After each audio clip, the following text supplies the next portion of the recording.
and Dennis Jensen's Sports. You're looking at the aftermath of the worst storm to hit the tri-state in 16 years. A series of tornadoes that hit hundreds of houses, caused millions in damage, and has left dozens of families without a home even tonight. Good evening again, everyone. The extent of the damage from Saturday night's tornadoes is just becoming clear, and it's much worse than had been originally believed. Now, this is what it looks like from the air. Pieces of houses strewn across the landscape, some suffering minor damage, some completely blown apart. In all, the Red Cross says 1,600 homes in Hamilton and Butler counties had some type of damage done because of the storms. And the estimates of the amount of damage is soaring into the millions tonight. By far, the most widespread damage is in the town of Harrison, and that's where Carol Williams is right now with a live report for us. Carol? Randy, I'm adjusting myself here because we just changed camera cords. But as you can see, the damage behind me is incredible. I'm actually standing in front of what used to be somebody's house. And you know, what strikes you when you look at all this stuff is that you're really looking at the pieces of a family's life. I have here, I just found on the ground someplace a picture of a children's birthday party. And this is the kind of thing that people lose in disasters like this. Here, you've got record albums scattered around. This is Saturday Night Fever. Pieces of Christmas decorations here and there.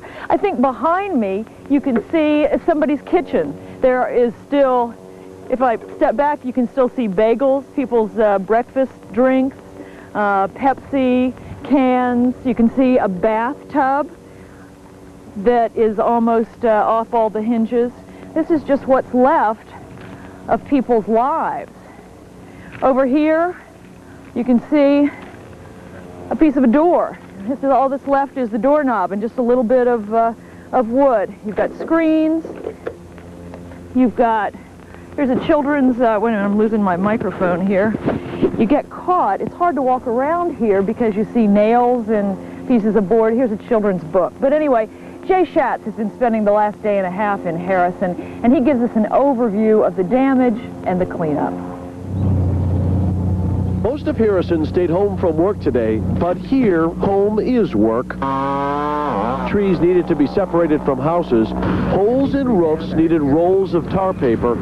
Furniture, once safe inside houses, was better off inside moving trucks or garbage trucks. Harrison's job today was cleaning up and figuring out what to do next. So what happens now?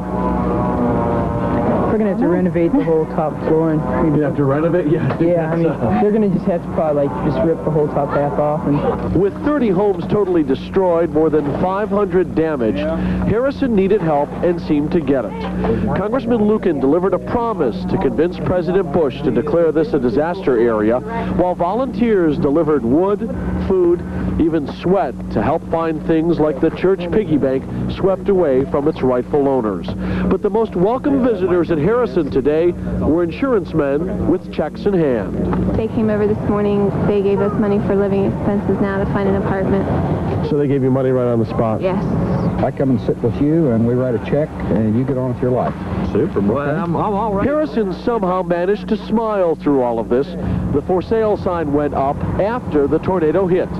Others asked visitors to be polite. I said, wipe your feet before you come in. But through the good spirits, Harrison was reminded disaster brings deception. The biggest fear that I have is that people who are already going through the most difficult time of their life are going to be preyed on by unscrupulous contractors who have no interest in the community, have no interest in the consumer's well-being. They're here for a quick payday to take the money and run. And so tonight, Harrison rebuilds, told to keep the faith and be careful. In Harrison, Jay Schatz, Channel 9 News. You know, Randy, people really are keeping the faith here. People here have told me how great people have been. Their friends, their family, their relatives, and people they don't even know are pitching in to help. But one sign that life is returning to normal here, too, is that school is back in session tomorrow. Randy? Okay, thank you, Carol. Now, before the storm roared through Harrison, it devastated large sections of the Dearborn County communities of Bright and Logan, and this was the sound that everyone heard today. A lot of chainsaws there. Residents are trying to save what they can, and many are already planning on rebuilding. Some 50 homes in Dearborn County were destroyed. Another 100 had some kind of damage done to them. And while they assessed their damage, people shared stories of survival, amazing stories. One woman said the funnel ripped through her home just seconds after she heard a TV warning. Eric Warren came on your newscast, and he said, take to your basements immediately. And I threw down everything I had and started to the basement. My son called, and he said, Mom, get to the basement quick. And I threw the telephone over to the side and started down the steps, and there's 12 steps, and I only made 10 of them. And it hit. It just sounded like a freight train running over my bedroom floor. That's where it hit. Dearborn County officials say they've asked Indiana Governor Evan Bayh to come down here and look at the damage in Bright, and they were told that he could be there tomorrow.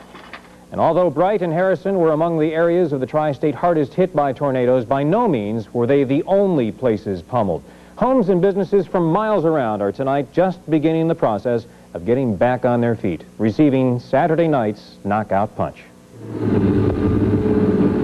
It will be months before the Fountains apartment complex in Westchester is back in shape again. It'll take that long to repair the roofs ripped off 5 buildings. We're in the process of securing the buildings right now to prevent any further damage from the weather. Hopefully we'll get some cooperation from the weather for a day or two. Let us get it sealed up. We'll be doing some cleanup, and then the extensive work will start later this week, and we'll be tearing off roofs and putting new ones down. Residents of 115 apartments are homeless tonight. Many are staying at another complex owned by the same company. Storms also stampeded through the Tylersville Road business district of Westchester, slamming into the Courtyard Racket Club and the Waffle House restaurant.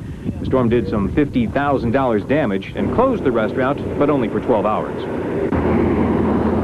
On the other hand, it looks like it'll be at least another day before the Port Union Cafe reopens. Owners are repairing the roof, the siding, and window damage. The watering hole quickly became the neighborhood gathering spot after the storm flattened and overturned mobile homes next door. Although the damage here is not as widespread as it is elsewhere, Claremont County is also cleaning up from tornadoes. This is what's left of Mary Crow's home near Point Isabel.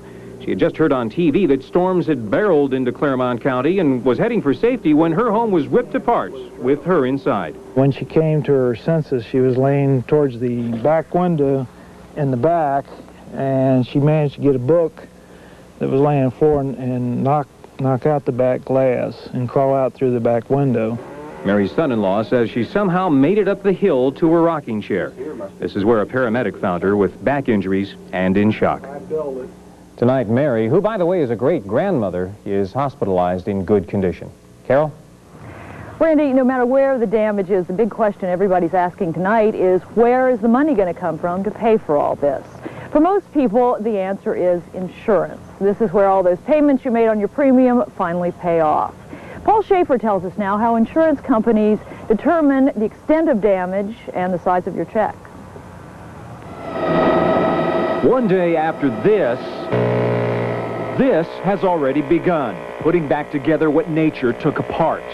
If you can, take some pictures of the damage. Do you have a camera? Yeah, there. And getting in touch with the insurance companies, like Taylor Valentine did today. They were sitting up here on the slab, and he went airborne. The storm flipped a camper into his house.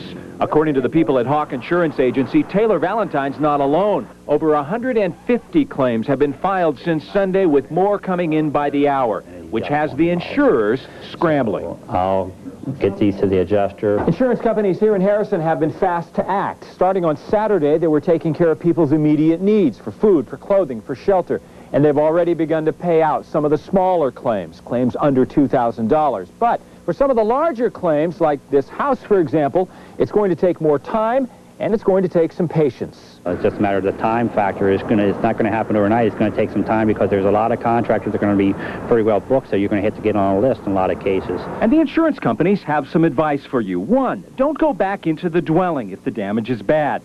2, make a written list of everything you lost and use a charge card. It will help conserve immediate cash.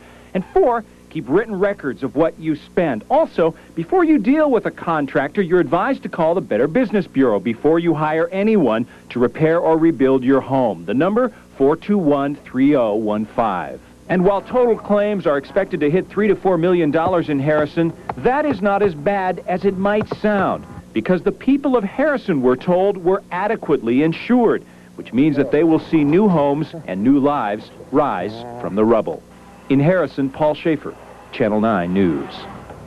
Now, whether you have homeowners insurance or not, there is one form of insurance you can always count on in a disaster, and that's the Red Cross. Now, get a pencil and paper ready because I have an address and a phone number you can call if you need help or if you want to help. First, if you need assistance, here is a number you can call. That number is 579-3000. That's 579-3000. Now, if you want to help the Red Cross, you can call in contributions to that same number, or you can send a check marked Disaster Relief Fund to the Cincinnati Red Cross. The address is 720 Sycamore, and that's Cincinnati 45202. Now, the Red Cross says the best thing to do is send money. They do not need extra food. They do not need clothing right now. So if you would like to help, please send cash. That's all from here right now, Randy. I'll be back later with an update. And with thousands of dollars going down to Hurricane Hugo victims and Gilbert victims, let's hope that the Tri-State can rise to the occasion here with the Red Cross. Absolutely. All right, thanks, Carol. Well, there is more news to tell you about. Just ahead, the story of the fire department that became a fire victim. That story and others in a moment. Hey, it's all up, all down. Here's today to go along with the gray, very somber skies outside. Bob Allen, still out in Harrison. Bob? Now, Randy, it's going to be a cold night overnight tonight. We had a record-breaking temperature of 44 degrees. That was set back in 1954. Tonight, we're expecting our temperature to drop down to about 42 or 43 degrees. And those folks that are in frost-prone areas, low-lying areas, remember now, most temperatures that are taken, that are our given temperatures, like 44 or 43 degrees, are above-ground temperatures by at least 5 degrees. Cold air settles, so therefore, if you have plants, vegetation of any kind that are vulnerable to frost, remember those plants are a lot lower than 5 feet, so you do want to take the necessary precautions for a frosty, cold night overnight tonight. As far as the day-to-day, it most certainly wasn't warm and it most certainly wasn't sunny. A high temperature this afternoon, as we take a look at your day-to-day, was 58 degrees late this afternoon. Of course, that was tough to get to with northwesterly breezes blowing along. 49 degrees our temperature from this morning. The record's 96 and 43. That's the record that we're going to have to beat tonight.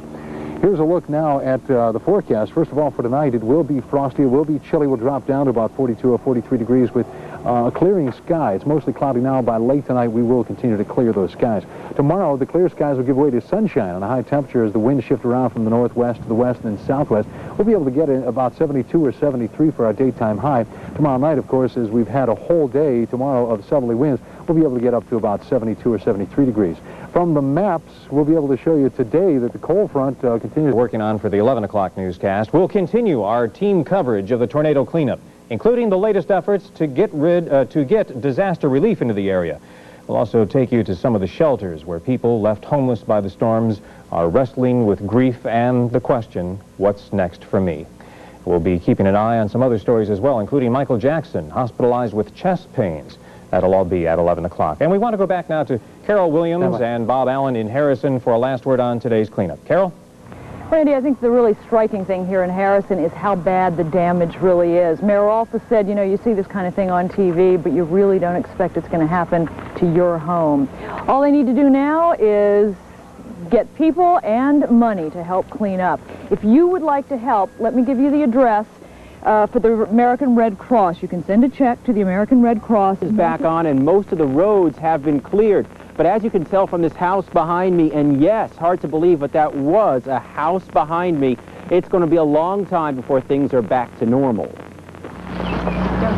For Chris Wolf and his family, this was a day to salvage, to rescue anything that's still usable before the bulldozers level what remains of their two-bedroom home. We have these helmets. That was helmets, and my clothes was about the only thing that we could get out of here. Unfortunately, there really wasn't much that could be salvaged, not even the bed that Chris says saved his life. We were underneath this bunk, and then my dad put a mattress over him, and then it hit. For the 30 families here in the Whitewater Meadows subdivision who, like the Wolves, lost their homes as a result of Saturday's tornado, new hope began to arrive today in the form of insurance company representatives. You got glass in the house, any water damage? We're trying to expedite as quickly as possible. In other words, you're trying to get to as many houses as you can today? That's right. Well, everyone will be looked at today. But with so many homes damaged, the men with the clipboards couldn't get to everyone, and that left some homeowners angry, saying they can't do anything until the insurance company has a look. They said to go ahead and have it fixed, but how do we know what's going to be covered and what isn't until they get there? And that's the next problem facing these tornado victims. Well, just about everybody has insurance. Insurance doesn't necessarily cover everything. For instance, it may cover the house itself, but it may not cover all of their belongings, their furniture, their clothing, their toys. And that's where the federal government is going to have to step in.